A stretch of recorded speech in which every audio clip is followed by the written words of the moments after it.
Les équations de Maxwell dans un diélectrique font apparaître ce qu'on appelle un vecteur déplacement, un vecteur D.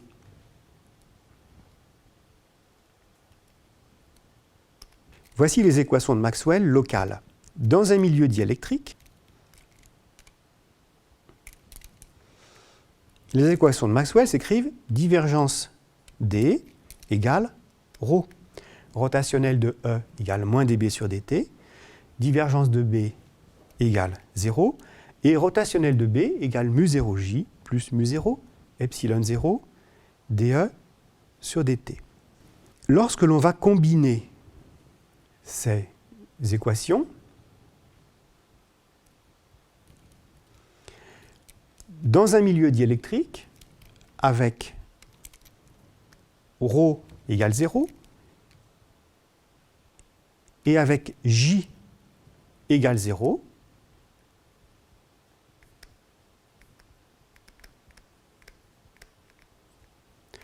on va aboutir, en estimant divergence de P, comme nous l'avons fait précédemment, à l'équation suivante. E scalaire d de d sur dt plus d sur dt de B2 sur 2 mu0 plus divergence de P égale 0 avec P, vecteur de Poynting, E vectoriel B sur mu0. Dans un milieu diélectrique, linéaire, homogène et isotrope, le vecteur déplacement D est relié au champ électrique par la relation suivante, D égale epsilon E,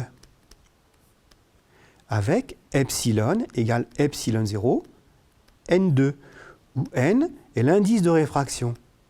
On en a déjà parlé, N1 moins I, N2.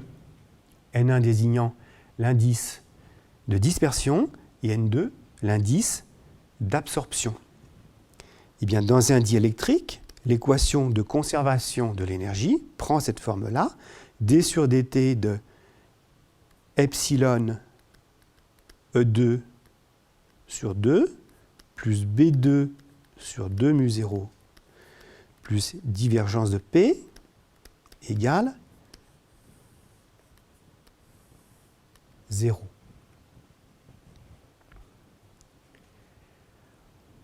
Pour simplifier un petit peu l'écriture des résultats, et en particulier l'estimation qu'on va faire de divergence de P, on va supposer une onde plane, progressive, harmonique, se propageant selon l'axe OZ. E égale E0, E puissance I, facteur de oméga t, moins kz, en notation complexe. Ça veut dire que, bien entendu, une onde représente la partie réelle de la notation complexe que nous utilisons.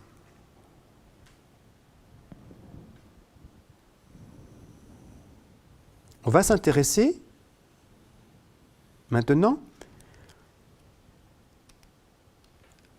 à l'estimation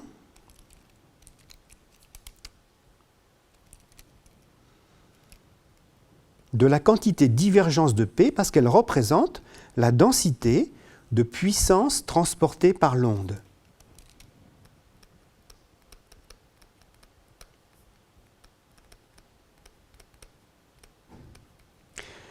Dans un diélectrique LHI, le vecteur d'onde,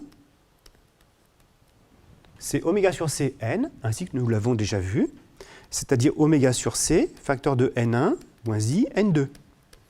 N1 et N2 étant les indices de dispersion et d'absorption. L'onde peut se mettre ainsi, sous la forme E puissance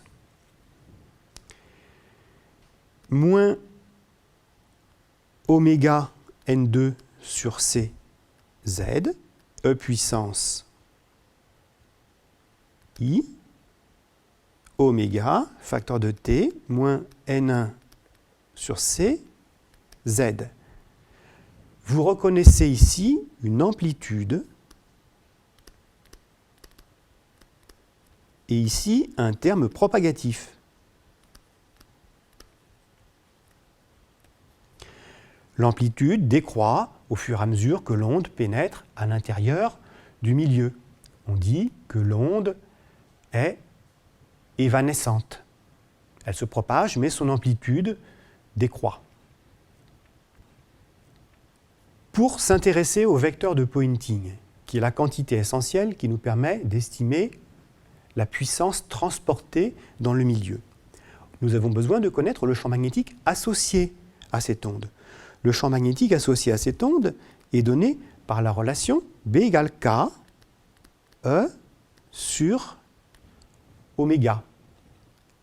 La valeur moyenne du vecteur de Poynting est égale à 1,5 de partie réelle de EB sur mu0. Quand vous avez une onde plane progressive harmonique et que vous croisez deux quantités, le champ magnétique qui est une quantité sinusoïdale, le champ électrique qui est une quantité sinusoïdale, eh bien, la valeur moyenne d'un produit, c'est tout simplement 1,5 de partie réelle de la multiplication de l'amplitude du champ électrique par l'amplitude du champ magnétique en quantité conjuguée. Ça, c'est donc égal à module de E au carré que divise 2 mu0 partie réelle de K. C'est-à-dire module de E au carré, donc E0 au carré, sur 2 mu0, E puissance moins 2 oméga N2 sur C Z, fois la partie réelle de K. Et la partie réelle de K, c'est oméga sur C N1.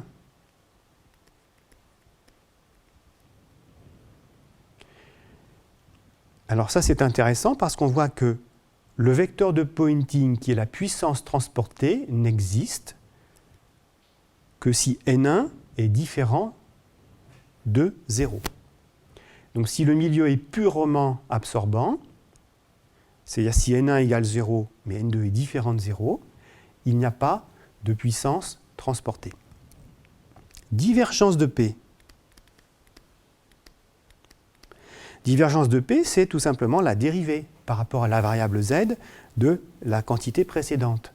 Donc, divergence de P va être égale à moins epsilon 0, E0 au carré, oméga, N1, N2, E puissance, moins 2 oméga, N2 sur C, Z.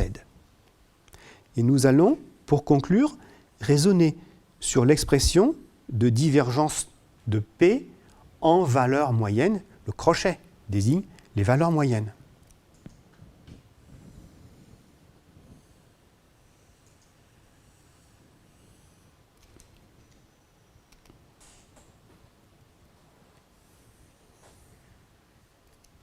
Divergence de P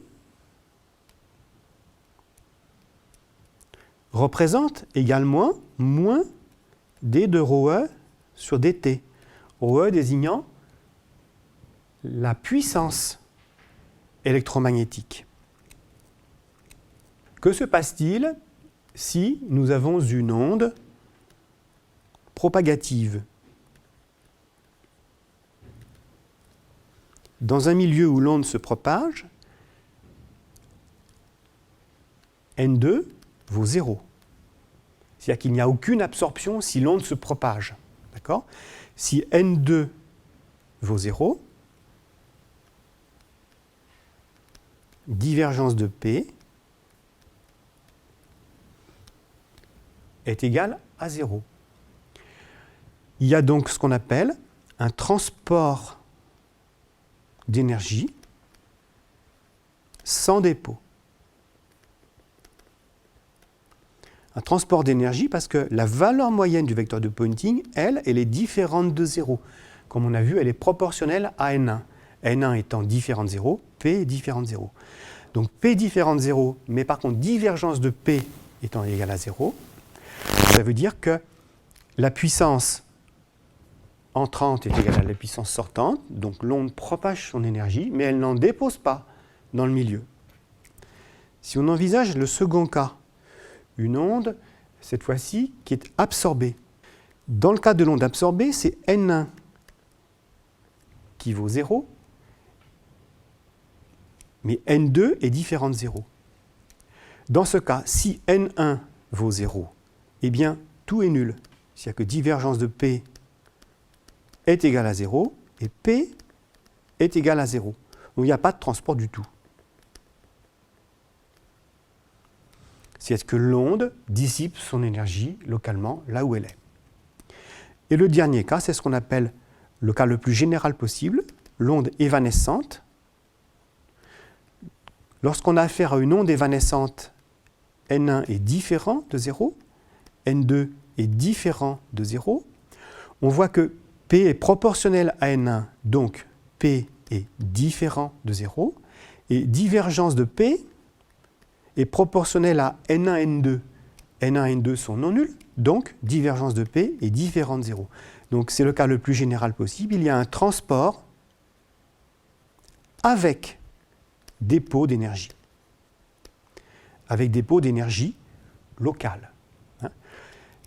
Divergence de P est négatif ou nul. Ça veut dire que la quantité d de ρ1 sur dt, qui vaut moins divergence de P, est toujours positive ou nulle.